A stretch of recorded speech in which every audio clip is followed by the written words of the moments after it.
Hello friends, मैं विकास आनंद आप सभी का स्वागत करता हूं आपके अपने स्टडी चैनल लक्ष्य एकेडमी पर। फटाफट एक बार सभी लोग कनेक्ट हो जाओ, फिर शुरू करते हैं one of the most important और ये नई सीरीज स्टार्ट की है हम लोगों ने आप लोगों के साथ में, जिसमें मैं आप लोगों के साथ में किसी एक टॉपिक पे उसकी बेसिक थ्योरी साथ ही साथ उसकी एमसीक्यूज, जी हाँ, हम लोग थ्योरी डिस्कस करेंगे और साथ ही साथ एमसीक्यूज को भी डिस्कस करेंगे।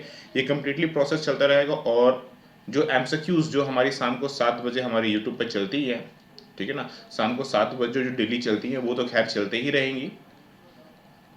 उसके अलावा ये एडिशनल चीजें आपको देखने को मिलेंगी, थ्योरी प्लस एमसीक्यूज की अलग से कंप्लीट क्लासेस होने वाली हैं। ये पहला क्लास है, तो जिन्होंने अभी तक चैनल सब्सक्राइब नहीं किया है कर लो, बेल आइकन प्रेस नहीं किया है कर लो, बिना देरी किए हुए यार, इनमें पैसे नहीं लगते यार, जल्दी कर लो फटाफट। और जिन्होंने वीडियो लाइक नहीं किया वो भी लाइक कर लो। और साथ ही साथ में लक्ष्य एकेडमी ऐप भी जरूर डाउनलोड कर लेना है, क्योंकि बहुत बार होता क्या है कि यूट्यूब से नोटिफिकेशन नहीं आ पाती है, वो सारी नोटिफिकेशन आपको इस ऐप में मिल जाएगी। दूसरी चीज, ऐप के टॉप लेफ्ट कॉर्नर में 3 डॉट्स दिख रहा होगा, वहां पर क्लिक करो, वहां पर आपको 1000 एमसीक्यूज की अलग से पीडीएफ मिल जाएगी जो हम लोगों ने डिस्कस किए हुए उसकी कंप्लीट क्लासेस, प्लस अकाउंटिंग की अलग से एमसीक्यूज मिल जाएंगी। तो ये सब चीजें जरूर एनरोल कर लेना है इन सभी में, और ये फ्री ऑफ कॉस्ट है, कोई चार्जेस नहीं है इसके लिए। और अगेन आप सभी को पता है कि यूपी की वैकेंसी काफ़ी अच्छी आई हुई है टीजीटी पीजीटी की, तो जिन्होंने फिल नहीं किया है ज़रूर फिल कर लेंगे। ऐसी वैकेंसीज बार बार चांस नहीं मिलता है बॉस, तो जरूर कर लेना है। और उसकी कंप्लीट कोर्स ऑलरेडी आपके लक्ष्य एकेडमी ऐप पर दी गई है, डिस्क्रिप्शन में लिंक है, जरूर ज्वाइन कर लेना है ऐप लक्ष्य एकेडमी की।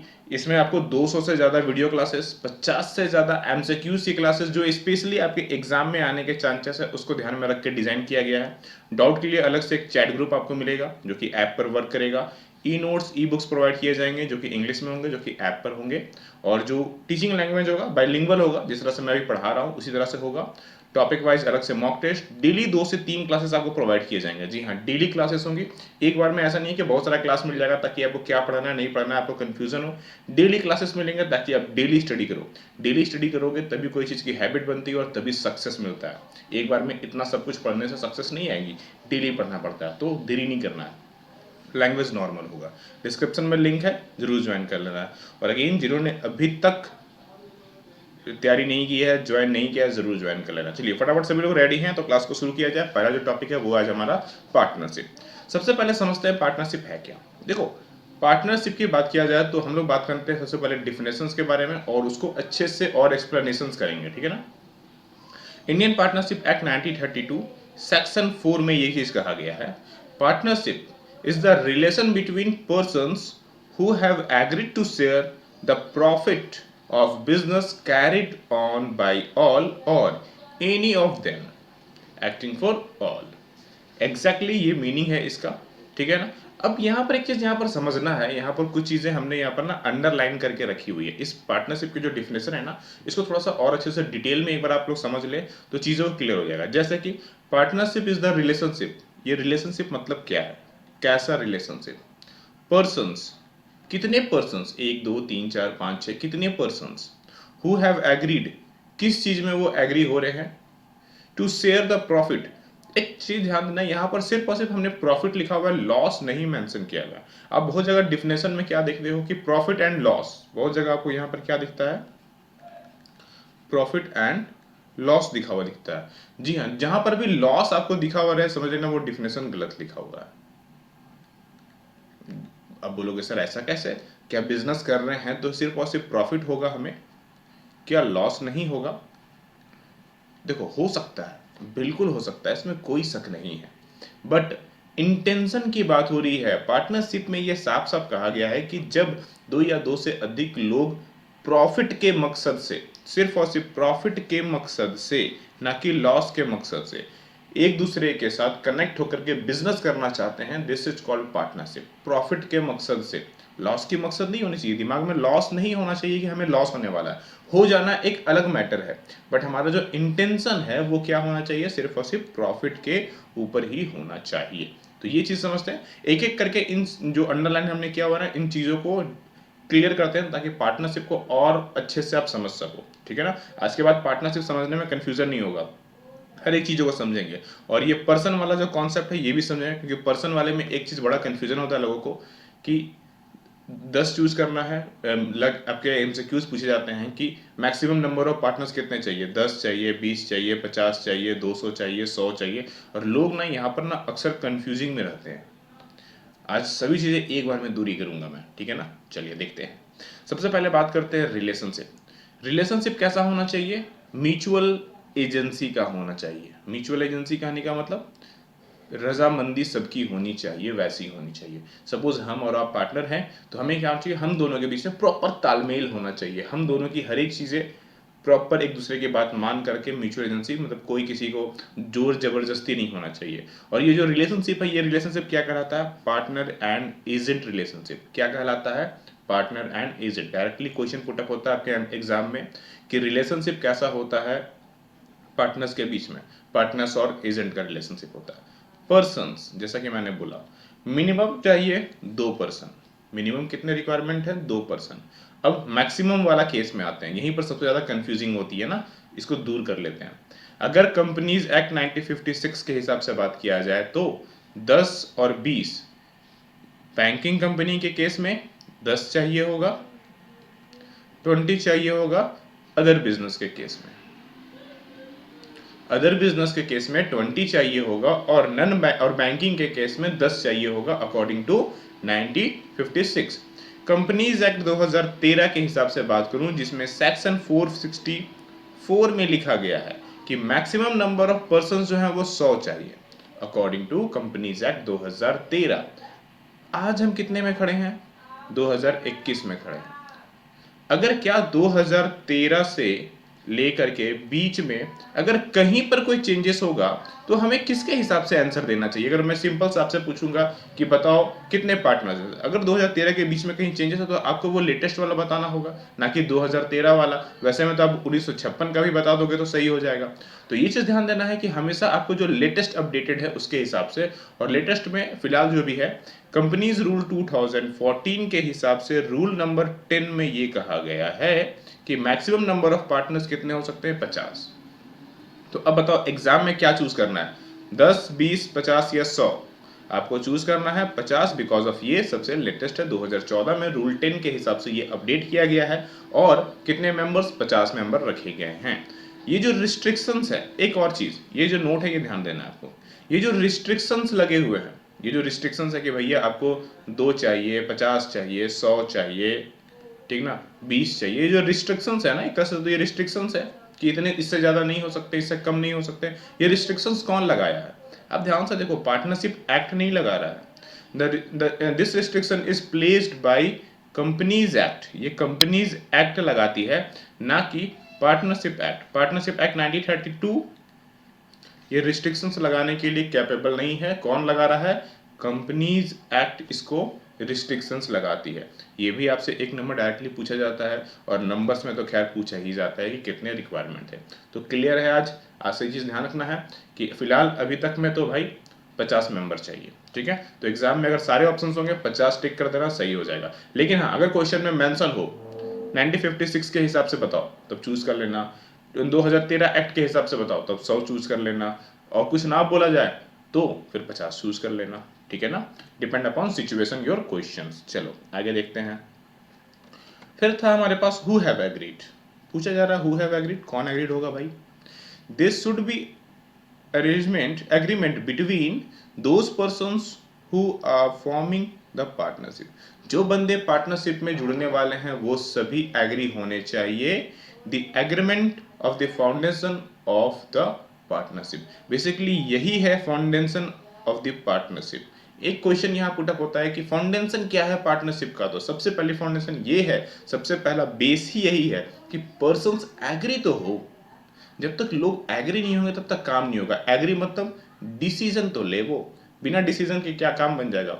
वैकेंसी की फॉर्म निकल गई, यूपीपीसीटी की वैकेंसी फॉर्म निकल गई, भरना ही नहीं है, क्या किसी काम का है आपके लिए? सोच रहे हो, क्या लगता है काम बन जाएगा? नहीं। पहला स्टेप क्या है? फॉर्म भरो, जॉब। तो फॉर्म भरने का पहला काम क्या है? डिसीजन लेना है कि हाँ मुझे ये फॉर्म भरना है, डिसीजन लेना है। फॉर्म भरने से पहले का काम डिसीजन लेना है। तो ये डिसीजन ही बोलता है क्या कि लोगों के बीच में एग्रीमेंट होना ही पहली बेसिक फाउंडेशन है पार्टनरशिप की। तो पहली नीड है, इसलिए बोला गया हु हैव एग्रीड, तब जाकर के काम बनेगा। फिर बोला गया था द प्रॉफिट ऑफ बिजनेस, यहां हमने लिखा क्या, profit of business, this should be a business carried on by the partnership and that too with an intention to make the share profit of that business. बोला जा रहा है कि boss पहली तो आपकी इंटेंशन होनी चाहिए, दूसरी आप उस प्रॉफिट को शेयर करने चाहिए। इंटेंशन किसके लिए, प्रॉफिट के लिए। इंटेंशन आपकी सिर्फ प्रॉफिट की होगी और आप शेयर क्या करोगे, अपनी प्रॉफिट शेयर करोगे। तो क्लियर है।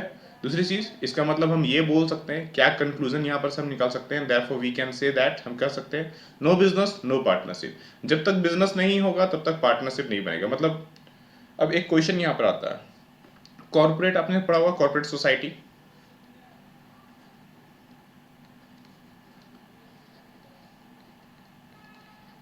कॉर्पोरेट सोसाइटी ये जो बनती है बेसिकली ये समाज सेवा के लिए बनाई जाती है, या फिर जो हमारा एनपीओ है, नॉन प्रॉफिट ऑर्गेनाइजेशन जो है, क्या ये पार्टनरशिप के तहत गठित की जा सकती है? Answer is no. Because of why, क्यों नहीं? क्योंकि इंटेंशन प्रॉफिट का होना चाहिए। क्या यहां इंटेंशन है प्रॉफिट की? नहीं है। तो जब तक आपकी प्रॉफिट की इंटेंशन ना हो वहां पार्टनरशिप नहीं हो सकता है। तो ये चीजें, चार लोग मिलकर एनपीओ खोल रहे हैं, क्या हमसे पार्टनरशिप बोल सकते हैं? नहीं बोल सकते हैं। क्यों नहीं बोल सकते हैं? क्योंकि वहां हमारी इंटेंशन नहीं होगी प्रॉफिट की। तो जब इंटेंशन प्रॉफिट की नहीं है तो पार्टनरशिप नहीं है। तो no business no partnership, no intention to share profit, no partnership. अगर इंटेंशन नहीं है प्रॉफिट की तो भैया पार्टनरशिप भी नहीं है। क्लियर है? ये चीज समझ में आ गई है? एक बार फिर से डिफिनेशन को प्रॉपर एक बार देख लेते हैं स्टार्टिंग से ही। चलो एक बार इस डिफिनेशन को फिर से एक बार अच्छे से समझ लो। Partnership is the relationship, mutual and agent का रिलेशनशिप बिटवीन अ पर्सन्स, जिसमें पर्सन्स हमने डिफाइन कर लिया है। मैक्सिमम कितने हो सकते हैं? 50 हो सकते हैं, मिनिमम 2 हो सकते हैं। हु हैव एग्रीड, किस चीज के लिए एग्री होने चाहिए? एग्रीमेंट के लिए, ठीक ना। To share the profit, only intention होना चाहिए, इंटेंशनली प्रॉफिट होना चाहिए of the business carried by all और any one of them acting for all. अच्छा एक चीज ये भी समझ लो, मान लो 4 लोग हैं, मान लो 3 लोग हैं ए बी सी, इनमें से जरूरी नहीं है कि सभी के सभी बिजनेस चलाए। यहाँ पर कोई एक बंदा भी अगर कोई मान लो बिजनेस चला रहा है पूरी के पूरी, बाकी लोग बिजनेस नहीं चला रहे हैं, और ए अगर कोई भी किसी के साथ, मान लो एक थर्ड पार्टी है डी, उसके साथ अगर कोई कॉन्ट्रैक्ट करता है, अगर कोई कॉन्ट्रैक्ट करता है तो इस कॉन्ट्रैक्ट के लिए तीनों के तीनों बंदे लायबल होंगे। एक्टिंग फॉर ऑल, ये सभी के लिए एक्टिंग कर रहा है। तो ये भी चीजें ध्यान रखनी है यहाँ पर। क्लियर है? तो आई होप पार्टनरशिप की पूरी डिटेल्स यहाँ तक तो क्लियर हो गई होगी, कोई डाउट अब नहीं होगा। ठीक है ना? चलो बहुत अच्छे। कुछ बेसिक फीचर्स समझते हैं। सबसे पहले 2 या 2 से ज्यादा लोग चाहिए, एग्रीमेंट होना चाहिए, लॉफुल बिजनेस होना चाहिए, इलीगल बिजनेस ना हो आपका कि आपने इलीगल बिजनेस कर लिया और 4 लोगों ने किया तो मुझसे पार्टनरशिप बोल देंगे, नहीं, लॉफुल भी होना चाहिए। शेयरिंग प्रॉफिट इंटेंशन होना चाहिए, म्यूचुअल एजेंसी चाहिए होगा, अनलिमिटेड लायबिलिटी होती है इसमें। अनलिमिटेड कहने का मतलब होता है ये कि अगर पैसे की ज्यादा जरूरत पड़ेगी तो मैं आपकी पर्सनल एसेट्स को भी बेच करके पैसा वसूल लूंगा। ठीक है ना? नॉन ट्रांसफरेबिलिटी ऑफ शेयर, आप अपने जो शेयर है वो किसी दूसरे थर्ड पर्सन को ट्रांसफर नहीं कर सकते हो। Restrictions not compulsory, sorry registration not compulsory, registration partnership form की रजिस्ट्रेशन जो है वो कंपल्सरी नहीं है, आप करवा भी सकते हो नहीं भी करवा सकते हो। ठीक है ना? दोनों के अपने फायदे हैं, करवाने के भी हैं नहीं भी करवाने के, दोनों के अपने अपने चीजें हैं। खैर वो एक अलग मैटर है यहाँ पर। ठीक है, चलिए आगे डिस्कस करते हैं इसी पे। अभी यहाँ पर हम लोगों ने बात किया एग्रीमेंट। जो एग्रीमेंट है उसे पार्टनरशिप डीड के नाम से भी जानते हैं। जो एग्रीमेंट है, जो पार्टनरशिप के बीच में जो एग्रीमेंट होता है, जब वो एग्रीमेंट ओरली होता है तो बेसिकली उसे सिर्फ एग्रीमेंट बोल सकते हैं, ओरल एग्रीमेंट। जब वो रिटन में हो जाता है तब वो कहलाता है पार्टनरशिप डीड, जिसमें क्या क्या मेंशन करते हैं, पार्टनर्स के बारे में, फर्म के बारे में, बिजनेस के प्लेस के बारे में, बिजनेस के नेचर के बारे में, कब स्टार्ट हुआ था पार्टनरशिप, कितने कितने रुपए आप लोगों ने कंट्रीब्यूट किए थे। ठीक है ना? क्या इंटरेस्ट ऑन कैपिटल या इंटरेस्ट ऑन ड्राइंग दिया जाएगा या नहीं दिया जाएगा, प्रॉफिट शेयरिंग रेशियो क्या होगा, इंटरेस्ट ऑन लोन, अगर वो लोन प्रोवाइड करते हो तो उसमें कितना इंटरेस्ट होगा, पार्टनर्स को सैलरी, कुछ रेमुरेशन, कुछ कमीशन पे होगा या नहीं होगा उसके बारे में, और वैल्यूएशन ऑफ गुडविल, गुडविल की वैल्यूएशन किस बिहाफ पर होगी, परचेस पर होगी या सेल्फ जनरेटेड होगी, जो भी होगी वो चीज़ें, सभी की सभी चीज़ें मेंशन की जाएगी। पार्टनरशिप डीड के अंदर में। अब डीड आ गई। अब यहाँ पर बात करते हैं कि सर अगर डीड ना हो तो हमने ओरली बात कर लिया और सपोज डिस्प्यूट हो गया हमारे पार्टनर्स में, ए बी सी थे, इन्होंने ओरली बात कर ली, दोस्ती अच्छी थी तो ओरली बात कर ली, और सपोज किसी दोस्त की नीयत खराब हो गई, प्रॉफिट बहुत ज़्यादा हो गया और लिखित तो है नहीं, डीड तो है नहीं, तो क्या किया जाए। आप ओरली बात करोगे तो उसे कोई प्रूफ नहीं माना जाएगा, तो उस केस में हम बोलते हैं absence of partnership deed. Absence of partnership deed के एग्जाम में क्वेश्चंस बहुत सारे पूछे जाते हैं। क्या क्या चीज़ें ध्यान रखनी है अब्सेंस ऑफ पार्टनरशिप में? सबसे पहला, interest on capital is not allowed. आपको कोई भी इंटरेस्ट ऑन कैपिटल नहीं मिलेगा, आपने कितनी भी कैपिटल लगाई हो कोई फर्क नहीं पड़ता है। No salary, no commission, no remuneration, किसी भी चीज आपको नहीं मिला जाएगा, ना सैलरी देंगे, ना कमीशन देंगे, ना रेमोरेशन, कुछ नहीं मिलने वाला है। नो इंटरेस्ट ऑन ड्राइंग, जिस तरह से इंटरेस्ट ऑन कैपिटल नहीं था उसी तरह से इंटरेस्ट ऑन ड्राइंग भी नहीं है। प्रॉफिट शेयरिंग इक्वल होगी, चाहे आपकी कैपिटल कंट्रीब्यूशन कुछ भी हो, चाहे आपकी कैपिटल कंट्रीब्यूशन जीरो ही क्यों ना हो, ये क्या होगी, इक्वली ही डिस्ट्रीब्यूट की जाएगी। जी हाँ, जो प्रॉफिट होगी वो इक्वल डिस्ट्रीब्यूट हो जाएगा। इंटरेस्ट ऑन लोन, अगर पार्टनर से कोई लोन दिया हुआ है, कैपिटल के अलावा एडिशनल लोन दिया हुआ है, यहाँ पर लोन वर्ड ध्यान देना, मैंने कैपिटल नहीं लिखा हुआ है, अगर आपने लोन दिया हुआ है उसमें 6% का इंटरेस्ट मिलेगा। कितने का? 6% पर एनम, ठीक है ना, 6% पर एनुअल के हिसाब से आपको उसमें इंटरेस्ट मिलेगा। तो ये चीज़ें आप ध्यान में रखोगे, काफ़ी हेल्पफुल है आपके एग्जाम के रिगार्डिंग में। कुछ चीज़ें और समझते हैं। जब चेंज इन रेशियो का बात आता है, change in profit sharing ratio among existing partners, मतलब क्या होता है एक बार वो समझ लेते हैं, चीज़ें बहुत अच्छे से क्लियर होंगी। मान लो ए बी सी पार्टनर्स हैं, ये सपोज मैं मान के चलता हूँ 3:2:1 में अभी बांट रहे हैं फिलहाल। इनका क्या मूड करता है, सपोज ये 2010 में है, मान के चलो 2020 पहुंचता है, इनके दिमाग में आता है कि नहीं यार अब हम लोग क्या करते हैं ना, मेहनत उन्नत सब कुछ देख देख के इनका मन करिए कि नहीं यार हम अपने प्रॉफिट को ना इक्वली डिस्ट्रीब्यूट कर लेंगे। क्या करेंगे? इक्वली डिस्ट्रीब्यूट करेंगे। तो यहाँ पर जो चेंजेस हुआ, this is called change in profit sharing ratio. Without admission retirement, बिना किसी एडमिशन और रिटायरमेंट के, ना यहाँ पर कोई एडमिशन हुआ ना कोई रिटायरमेंट हुआ of a partners, some time the partners में डिसाइड, वो डिसाइड करते हैं to change their existing ratio. ये पुराना है और ये न्यू है, ठीक ना, profit sharing ratio, they may be result the gain and few partners and loss others. कुछ को गेन होगा, कुछ को लॉस होगा। यहाँ पर सिंपल सी बात है, जब आप चेंज करोगे तो किसी न किसी को तो फायदा होगा, किसी न किसी को नुकसान होगा, और यही एग्जाम में क्वेश्चन पूछा जाता है।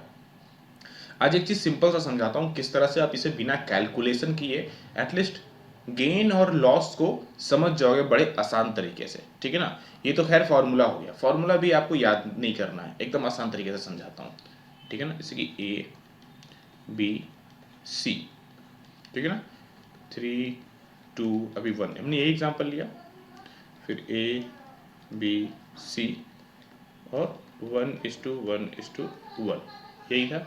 ये इनका क्या है? ओल्ड है, और ये इनका क्या है? न्यू है। अब यहाँ पर केस ये बनता है कि क्या किसको गेन हो रहा है, किसको लॉस हो रहा है, वो समझना है, ठीक है ना। अब एक चीज यहाँ पर देखो, हमें रेशियो का एक चीज तो पता है कि सबको ऐड करके नीचे डिवीजन देने से काम बन जाता है। तो 3, 2, 5 और 1, 6, मतलब इनकी जो शेयर है वो कुछ इस तरह से होगी, और इसमें 1/3 होगा। यहाँ तक क्लियर है। अब इस क्वेश्चन को सिंपल सा देखो, अगर मैं इससे सिर्फ काट लूं तो क्या आ जाएगा? ये 3/6 को, मैं एक ही केस की बात कर रहा हूं, सिर्फ सोचना है, ठीक ना। 3/6 है, इसे अगर मैं काटूं तो क्या होगा? तो 3/2 आ जाएगा, यही आ जाएगा ना, 3 से काटा। अब यहां पर देखो तो ये इसको कितना है, ये ध्यान से। 1/2 का मतलब क्या होता है? 1/2 का मतलब होता है 50% हिस्सा मिल जाना। मतलब कितना? 50% हिस्सा मिलना। क्या ए को अब 50% हिस्सा मिल रहा है क्या? 3 लोग हैं, तीनों बराबर बांटेंगे तो क्या ए को 50% मिलेगा? दिमाग में खुद सोचे बताओ, पॉसिबल है? पहले 3 लोग थे, इसमें से ये बंदा 50% लेता था, 50% में ये दोनों बांटते थे। अब तीनों बराबर बराबर बांट रहे हैं, तो क्या इस बंदे को अभी भी 50% मिलेगा क्या? नहीं, पॉसिबल नहीं है। इसका मतलब ए को क्या हुआ? सिंपल सा दिमाग में सोचिए बताओ, ए यहाँ पर क्या कर रहा है? गेन कर रहा है या सैक्रिफाइस? आप बोलोगे सर ए तो सैक्रिफाइस कर गया यहाँ पर। कैलकुलेशन रेशियो बाद में निकाल लेना, अभी सिंपल सा सोचो, ठीक है ना। अच्छा, अब बी के केस में आते हैं, ठीक है ना। बी के केस में आते हैं। बी का कितना है भाई, 2/6। इसे भी काटो, 2 1 2 और 2 3 6। अच्छा, पहले कितना मिल रहा था, अभी कितना मिल रहा है उसको, 1/3, और यहाँ भी 1/3 है। क्या ये कुछ गेन किया, कोई ना गेन किया ना लॉस किया, ये जहाँ था वहीं खड़ा रह गया। ये पहले भी जितना इसको मिलता था आज भी उतना ही मिलेगा, इसमें कोई बदलाव नहीं हुआ। अब सिंपल सी बात है, एक अगर सेक्रीफाइस कर रहा है तो दूसरे को तो गेन करना ही करना पड़ेगा, तभी तो होगा। अच्छा, वो भी चेक कर ही लेते हैं हम लोग। सी के केस में आते हैं बॉस। सी का जो पुराना था वो 1/6 था, ठीक है ना। और आज के हिसाब से अगर बात किया जाए तो 1/3 मिलता है।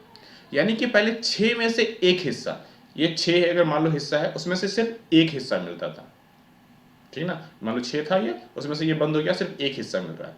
लेकिन अब 3 में से एक हिस्सा मिलेगा, 3 में से एक हिस्सा, तो ऑफकोर्स यहाँ पर बी सी गेन कर रहा है या नहीं कर रहा है। पहले 6 में से एक मिलता था, अब 3 में से एक मिलेगा, तो ज्यादा मिल रहा है ना। इसका मतलब क्या हो गया, 6 में से कितना मिलेगा, 6 में से 2 मिलेगा।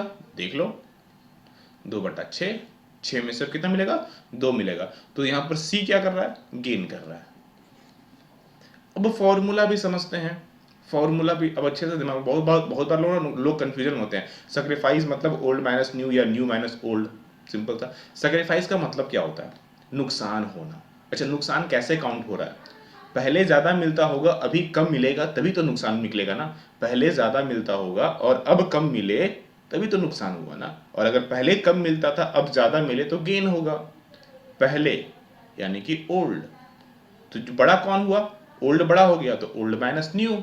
और यहाँ पर मुझे अब ज्यादा मिल रहा है, मतलब पहले कम मिलता था अब ज्यादा मिलता है, तो छोटा तो बड़ा कौन हो गया यहाँ पर, जो अभी मिल रहा है न्यू वाला, तो न्यू वाले को बड़ा कर दो और छोटे को हटा दो, न्यू माइनस ओल्ड। सिंपल सा, कोई फॉर्मूला रटना नहीं है, कुछ नहीं करना है, सिंपल सा लॉजिक है, अच्छे से ध्यान में रखो। और कोई लॉजिक नहीं है, बेसिक चीजें हैं, बस दिमाग में समझ में आनी चाहिए। आई होप चीजें अच्छे से क्लियर हुई होंगी जो भी हमने डिस्कस किया है, ठीक है ना। चलो अब कुछ एमसीक्यूज डिस्कस करते हैं जो आपके लिए काफी इंपॉर्टेंट होगा आज की क्लास के साथ साथ, ठीक है ना। और अगेन, जिन्होंने अभी तक लक्ष्य एकेडमी ऐप डाउनलोड नहीं किया, डिस्क्रिप्शन में लिंक दिया हुआ है। और इसी तरह की कंप्लीटली थ्योरी, देखो कंप्लीट, देखो एक चीज बताता हूँ एग्जाम्स के रिगार्डिंग में, एग्जाम्स निकालना है बॉस तो थ्योरी पढ़ना पड़ता है। जब तक सिस्टमेटिक वे में थ्योरी नहीं पढ़ोगे ना, तब तक आप बोल सकते हो कि एमसीक्यूज टिक करना इजी नहीं होता है। सिर्फ एमसीक्यूज पढ़ के काम नहीं चलता है, पहले थ्योरी नॉलेज लो, प्रॉपर तरीके से सिस्टमेटिक वे में लो हर एक चीज़ों का।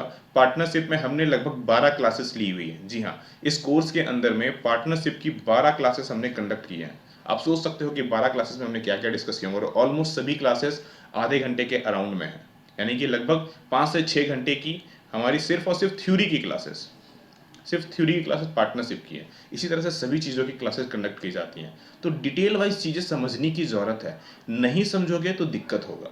तो अगेन, जिन्होंने ज्वाइन नहीं किया है ज़रूर ज्वाइन करोगे, डिस्क्रिप्शन में लिंक है। और डेली क्लासेस वहाँ पर आपको 2 से 3 मिलेगी ताकि आप डेली स्टडी करें, 200 से ज़्यादा क्लासेस, बाकी चीज़ें डिटेल में तो खैर आपने देख ही लिया है। चलिए अब एमसीक्यू शुरू करते हैं।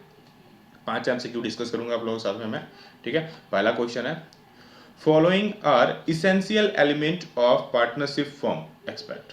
यहां पर 4 ऑप्शंस दिए हुए हैं, इनमें से पार्टनरशिप के लिए कौन सा एलिमेंट रिक्वायरमेंट है, बेसिक एसेंशियल पार्ट है, और कौन सा एक नहीं होगा, आपको वो बताना है।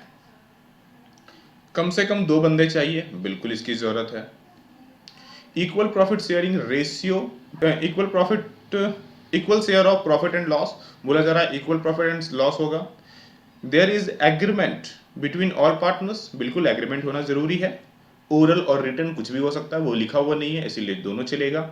Partnership agreement for share some business, बिल्कुल सही है भाई। पार्टनरशिप जो होना चाहिए वो किसके लिए होना चाहिए, कोई बिजनेस के लिए होना चाहिए, बिजनेस का मेंशन ही यहाँ पर किया गया, इसलिए ये भी होना चाहिए। अच्छा, अब यहाँ पर एक वर्ड आ गया कि मैंने इसे टिक नहीं किया, आप बोले सर कि शेयर प्रॉफिट एंड लॉस होना चाहिए, बिल्कुल होना चाहिए। यहाँ पर ये इक्वल वर्ड है, यही गलत है इसके लिए में।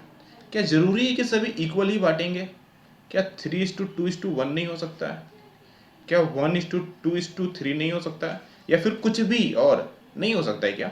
तो क्या ये जरूरी है कि सभी के सभी इक्वल होंगे? नहीं, ये मैंडेटरी पार्ट नहीं है। यहाँ पर इक्वल लिख देने की वजह से ये टर्म इसेंशियल में नहीं रह गया। सिर्फ शेयर प्रॉफिट एंड लॉस होता तो चल जाता, बट इक्वल लिख देने की वजह से ये पोर्शन जो है गलत हो गया है। समझ में आ रहा है क्यों बी नंबर गलत है? सिस्टमेटिक वे में, इसीलिए बोलते हैं सिस्टमेटिक वे में सीखो, बहुत जल्दी मजा आएगा। अगला, which one of the following statement is true? इनमें से कौन सा स्टेटमेंट ट्रू है आपको ये बताना है। चलिए देखते हैं क्या है। Minor can not be admitted as a partner. बोला जा रहा है कि जो माइनर है, माइनर मतलब जिसकी एज 18 साल से बिलो है, 18 साल से लेस इसकी एज है, उसे बोला जा रहा है माइनर यहाँ पर, ठीक है ना। Minor can be admitted as a partner only into the benefit of the partnership. बोला जा रहा है क्या माइनर, एक माइनर को हम पार्टनर कंसीडर कर सकते हैं, लेकिन सिर्फ और सिर्फ बेनिफिट के केस में, मतलब लॉस उसको नहीं बेयर करना होगा, सिर्फ प्रॉफिट उसको मिलेगा, ठीक है। A minor can be admitted as a partner but right and liabilities are same of adult partner. कर तो सकते हैं, लेकिन जिस तरह से एक एडल्ट की जो लायबिलिटीज और राइट्स होते हैं वही सेम चीज मिल जाएंगी। चूज कीजिए right answer. Right answer is option number B.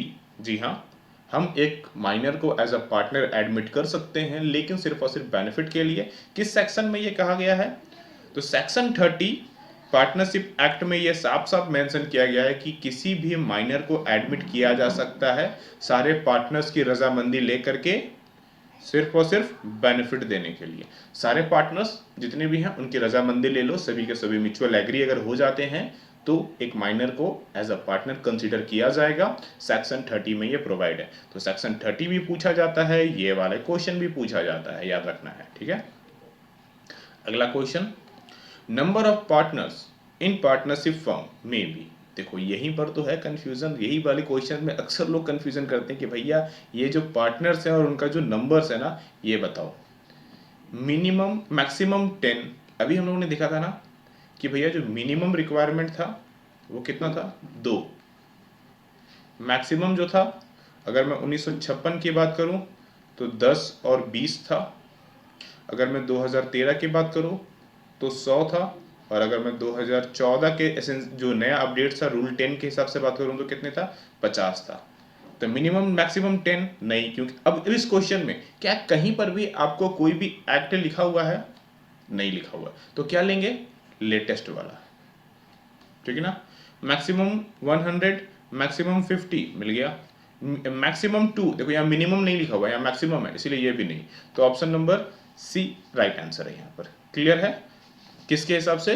Rule 10 के हिसाब से। 2014 रूल 10 के हिसाब से मैक्सिमम 50 बंदे आएंगे। क्लियर है? बस यही चीज कंफ्यूजन होता है लोग और इस पर गलती कर जाते हैं, तो ध्यान रखना है, गलती नहीं करना है आपको। चलिए अगला क्वेश्चन,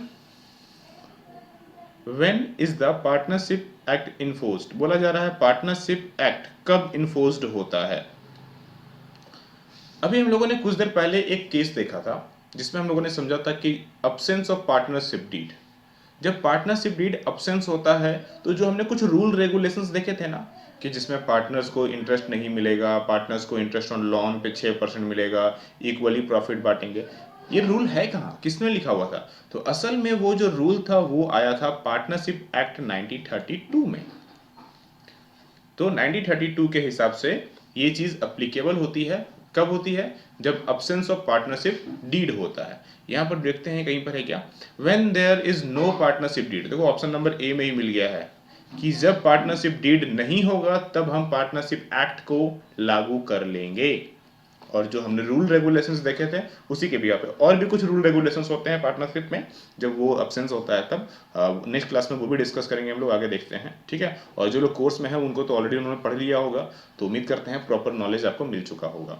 और चैनल जरूर सब्सक्राइब कर लेना है, बेल आइकन क्लिक कर लेना है, ताकि चीज़ें जब भी कोई लेटेस्ट वीडियो आए, और डेली शाम को 7 बजे जो MCQs की क्लासेस होती हैं वो भी अटेम्प्ट करना है, नई नई नॉलेज को ग्रैब करना है हमेशा, ठीक है। In the absence of partnership deed, जब पार्टनरशिप डीड नहीं है, interest allowed on partners capital, partners के कैपिटल पे कितने % इंटरेस्ट होंगे? याद करो, अभी जस्ट बताया था 0। ये भी नहीं, ये भी नहीं, ये भी नहीं, no interest is allowed. Option number D right answer होगा। अच्छा, बी किस केस में मिलता था, अगर याद हो आपको 6% किस में था, तो ये था हमारा इंटरेस्ट जो मिलता था लोन पे, पार्टनर्स लोन अकाउंट, जो पार्टनर्स के जो लोन थे उस पर मिलते थे हमें 6% के। क्लियर है? तो ये थे 5 क्वेश्चंस और ये थे हमारी कंप्लीट चीज़ें। आई होप चीज़ें क्लियर हुई होंगी अच्छे तरीके से। और जिन्होंने अभी तक चैनल सब्सक्राइब नहीं है कर लो, वीडियो को लाइक भी कर दो यार, इतना अच्छे से मेहनत से पढ़ा रहा हूँ आप लोगों को।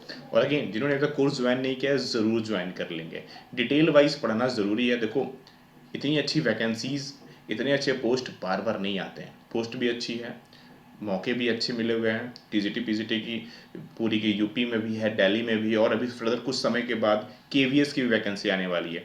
इस कोर्स की जो ड्यूरेशन है वो हम लोगों ने 1 साल रखी हुई है। 1 साल रखने का रीज़न यही है बिकॉज ऑफ आने वाले टाइम पीरियड में अभी केवीएस की एनवीएस की वैकेंसी आने वाली है, सेंट्रल लेवल पे भी आने वाली है। तो उनकी भी तैयारी आप प्रॉपर तरीके से करते चलो, सिस्टमेटिक वे में पढ़ोगे तो अपॉर्चुनिटी बहुत मिलेगी और उस अपॉर्चुनिटी को पकड़ पाओगे। अदरवाइज मिस कर जाओगे तो सिर्फ एग्जाम मिस नहीं करोगे, याद रखना आप एक अपॉर्चुनिटी, एक लाइफ, एक अच्छी लाइफ जो आपको मिल सकती थी वो मिस करेंगे। इसमें 200 से ज़्यादा क्लासेस, 50 से ज़्यादा एमसीक्यूज क्लासेस और डेली 2 से 3 क्लासेस मिलेंगी। जो लैंग्वेज होगा वो इंग्लिश होगा, लाइक जिस तरह से अभी हम लोग बातें कर रहे हैं सेम तरह से इसी तरह से क्लासेस होंगी। ठीक है, मिलते हैं नेक्स्ट वीडियो में, तब तक के लिए पढ़ते रहिए। आप सभी लोगों को राधे राधे।